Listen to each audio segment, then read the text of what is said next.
No better feeling than delivering exactly what you have been asking for.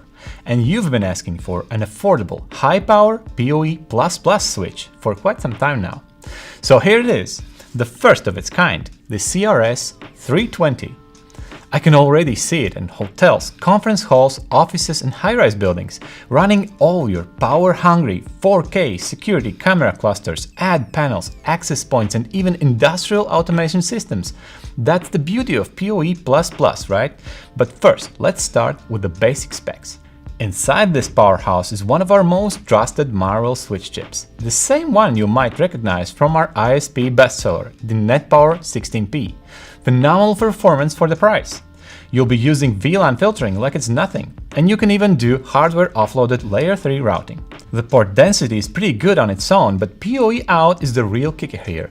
So Ethernet 1 to 8 is your regular gigabit Ethernet with PoE out with the 802.3 AFAT standard.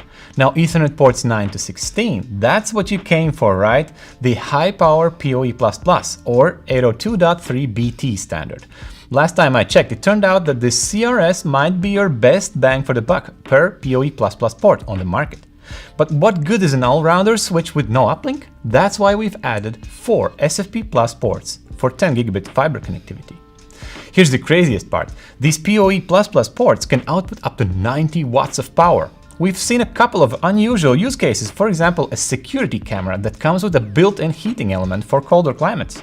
Or individual PoE-powered light fixtures for conference rooms, so that every light can be monitored and managed by the network administrator. As if they don't have enough work already, am I right? When it comes to powering other power-hungry devices, you should check the wattage and the power consumption, as there are options here.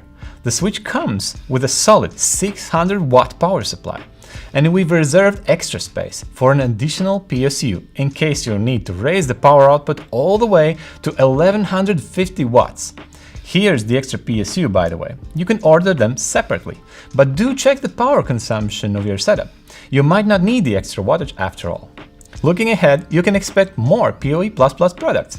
I would definitely recommend this type of PoE to power a wide range of demanding third-party devices.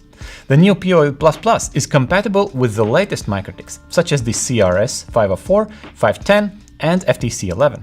For other ATAF and passive PoE Mikrotik devices, we suggest using Crs354 and Crs320-8 PoE switches for optimal compatibility. So there you have it, our very first high-power PoE++ switch with the best price per BT port, a full version of Router's version 7 and an extra PSU expansion slot. This is your opportunity to make cable management easier, cleaner and smarter.